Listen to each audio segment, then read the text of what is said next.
birth or through the allegory of socialization. There are likewise no biologically static, inherent attributes from which to extrapolate anyone's deservingness of recognition, freedom, or quality of life, let alone their fantasized inherent criminality or power. Every attempt to legislate how the world ought to be by pretending to innocently describe its normative rules will fail to deliver, as all idealizations do in their overconfidence.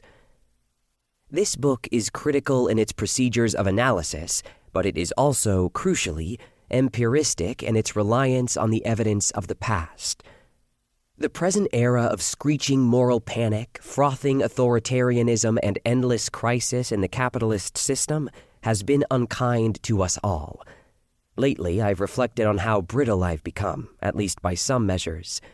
When the stakes are set so permanently high as life or death, catastrophe or salvation, it's difficult to front the cost of vulnerability, including the vulnerability needed to inhabit uncertainty or tender provisional thoughts. It feels immensely difficult to risk being wrong today, especially in public, and I'm not immune. I found myself saying less outside of the labored prose of my research and scholarship, which builds in a million opportunities to choose my words carefully. This book is one example of that, to be sure. The debate club of what remains of the public sphere is a surreal nightmare. For every right-wing pundit or liberal launderer of extremism whose vitriol splatters on the windshield of my public-facing self, there's the symmetrical rudeness and aggression of people I don't know, but who seem otherwise to be in the struggle with me. Moral panics are not restricted to anti-trans projects. There are queer moral panics and even trans moral panics directed intramurally, at ourselves, by ourselves. And though they hurt differently because they are seldom backed by the overwhelming force of the state, they do wound in a manner the people explicitly dedicated to the fool's errand of my eradication cannot.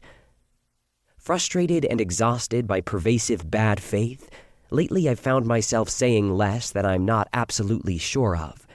And I'm not talking about practicing boundaries or being opaque to reserve some interiority as a writer, which we all might want to do.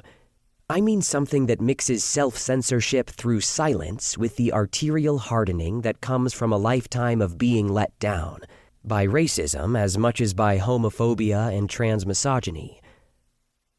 Trans misogyny is highly compatible with right-wing authoritarian politics because it aims to preserve or entrench existing social hierarchies through the production of an imagined threat from those with the least demonstrated power, demanding violence to put them down.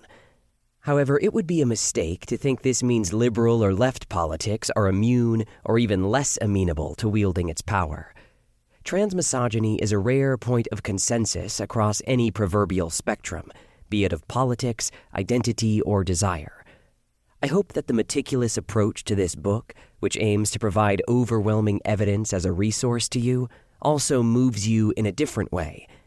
If you, like me, feel a little brittle, uncertain of how to break the relentless march of the wretched order of things, then perhaps defending your own goodness, even through learning or politicking, is not the most urgent task.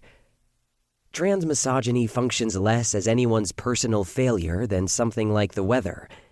Relinquishing the drive to seek political clarity in the goodness or badness of your demography might yield far bigger rewards. What awaits is a certain unlearning, a task for which this book might be one humble guide. Jules Gill-Peterson, September 14th, 2022. Introduction. Femmes Against Trans. We are living in the global era of trans, a shortened or prefixal version of the word transgender. As an umbrella promoted by the global north, trans is a hyper-inclusive category under which a constellation of gender identities and styles are meant to find their home.